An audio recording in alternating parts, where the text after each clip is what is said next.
Hi y'all, my name is Rebecca and welcome to my channel. I haven't done a weight loss journey update in a minute, and so I thought I would pop on and give you an update on my weight loss and show you something that I came up with that would be great for fall, winter nights.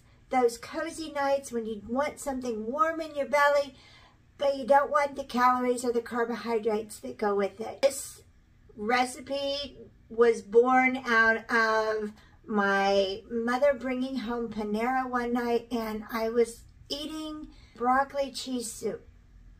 Love it, by the way. It's amazing. And I thought, well, this can't be too bad for me. And then I Googled the calories and the carbohydrates in it, and I was astounded. And I decided to make a low carbohydrate, keto friendly broccoli cheese soup that is full of flavor and doesn't have the guilt factor that comes along with eating something that's absolutely delicious. So come cook with me. These are the items that I'm going to use to make my broccoli cheese soup, keto friendly, and a Panera bread dupe. I'm going to start off with the chicken broth. I will put the measurements that I use on the screen, and I'm going to measure that out and then pour it into the pan. I have the burner that's under my pan on a low heat. When I was younger, I cooked everything on high, and then I wondered why things just did not taste good and things were getting scorched. I slowed everything down, took it a little bit easy, started cooking on low, and I found out that my flavors married a lot better. I'm going to use my heavy whipping cream, measure that out, and then I'm going to pour it in on top of the chicken broth that I have simmering. While I have those two ingredients simmering together in my pot, I'm going to add my paprika, stir that in very, very well.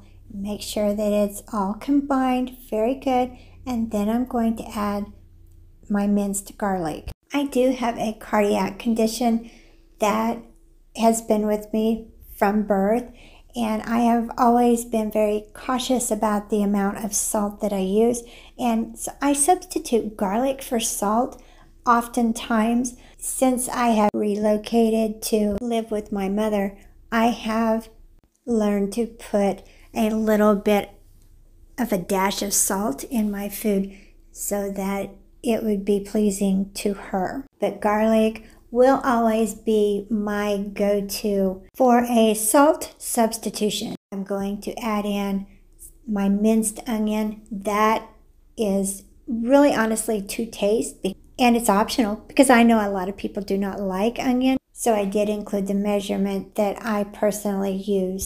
I made sure all of my ingredients were mixed very well together, and the cream was starting to thicken up at this point. That's when I added just a little dab of salt and a little dab of pepper to the pot so that everybody in my family would be happy. You can use light salt, you can use a salt substitute.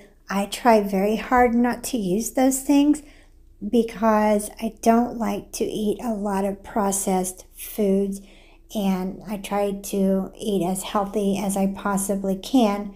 I remember watching an old Dr. Oz show years ago, and he said if it's light, if it's reduced fat, then they're adding something in there to make it taste good, and chances are it's just not good for you. So even though I am not the epitome of healthy eating, there are some things that I absolutely use the full fat or unaltered product because I like to eat as cleanly as I possibly can. I just made sure that everything was stirred in very good. I put in my broccoli cuts, reduced the heat, and just let that cook and simmer, kind of a soft boil, not a rolling boil, but just enough heat so that it would be nice and thick. I kept continually moving and stirring so that nothing would get scorched, and then I'm going to add in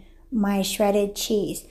I bought a 4-cup package of shredded cheese, and I used the entire package. I put in a small amount at a time and made sure that my first portion was melted and then added in more. This is so rich and it is so creamy. Good for you. Very nice fall, warm in the belly, kind of a comfort meal. Everybody in my house absolutely loved it. I thought I would share it with you in case you were on a weight loss journey or you just wanted a nice, beautiful soup to eat when the nights get a little bit chilly and you want something cozy. I don't know what it is about cozy foods, but I love them. This recipe takes about 10 minutes longer than it would to go someplace, drive through, and bring home some soup yourself. Or to open a can of soup and heat it up in the microwave. You know that you're getting something that's filling and good for you and is absolutely delicious. I am down to 140.0 on my weight loss journey, and I have showed you my breakfast, my lunch, my snack, different things like that before, but I thought I would mix it up and throw in some dinner recipes. So don't forget to subscribe. Hit that bell so that you know when I've uploaded my next video. Give me a thumbs up, and thank you so much for watching Crafts, Laughs, and Chaos.